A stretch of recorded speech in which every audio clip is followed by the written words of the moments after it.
7월 13일 하늘에서 내리는 일용할 양식 하나님의 말씀은 출애굽기 16장 6절에서 10절까지 말씀입니다.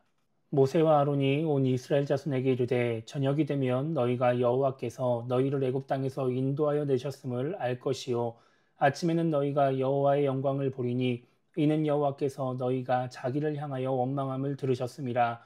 우리가 누구이기에 너희가 우리에게 대하여 원망하느냐.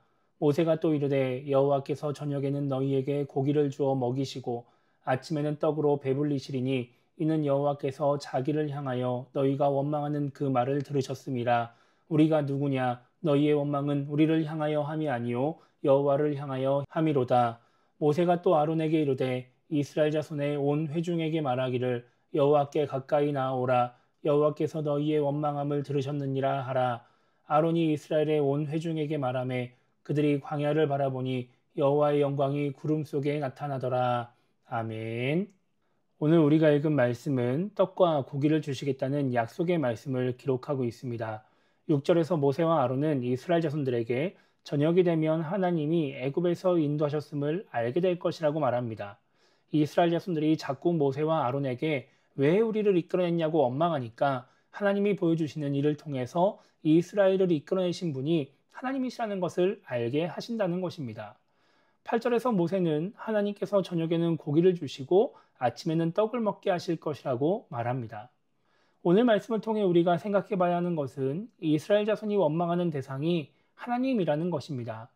오늘 말씀에는 이스라엘 자손들이 원하던 떡과 고기를 먹게 해주신다는 하나님의 약속이 기록되어 있지만 그것이 오늘 말씀에서 가장 중요한 것이 아닙니다.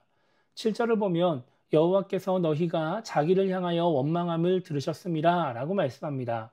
8절에서도 여호와께서 자기를 향하여 너희가 원망하는 그 말을 들으셨음이라 라고 말씀하고 또 9절에서는 모세가 아론에게 이스라엘 자손에게 여호와께서 너희의 원망함을 들으셨다라고 말하라고 합니다.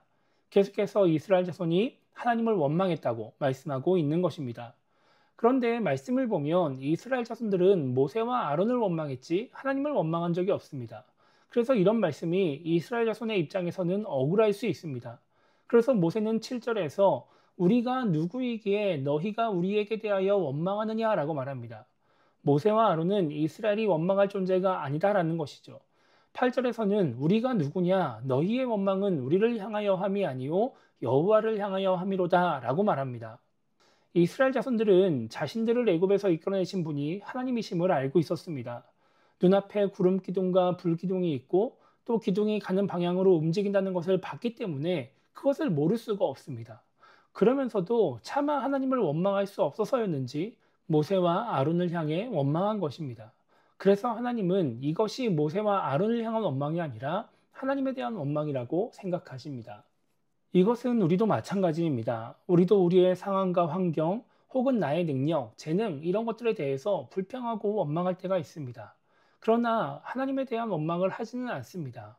그런데 하나님의 입장에서는 이것이 하나님에 대한 원망으로 느껴질 것입니다. 왜냐하면 우리가 불평하고 원망하는 그것들을 주신 분이 하나님이시기 때문입니다.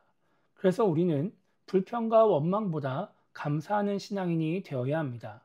주어진 상황이 힘들고 불만족스러운 것이 있다면 하나님의 뜻이 무엇인지 구하고 찾아야지 원망하려고 하면 안 되는 것입니다.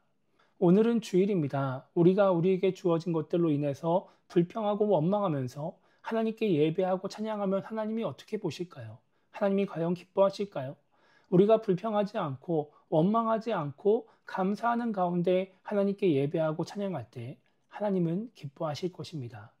오늘 주일을 맞이해서 우리는 그것을 잊지 말고 하나님께 감사하는 마음으로 나아가서 예배하고 찬양해야 할 것입니다. 그래서 오늘 하루를 시작하며 우리가 이렇게 기도했으면 좋겠습니다.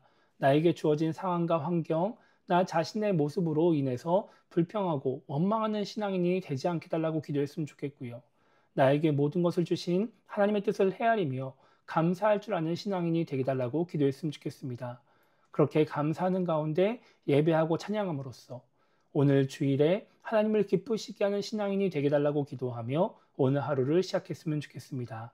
오늘 하루 불평과 원망이 아니라 감사하는 가운데 예배를 드림으로써 하나님을 기쁘시게 하는 우리 모두가 되기를 주님의 이름으로 축복합니다.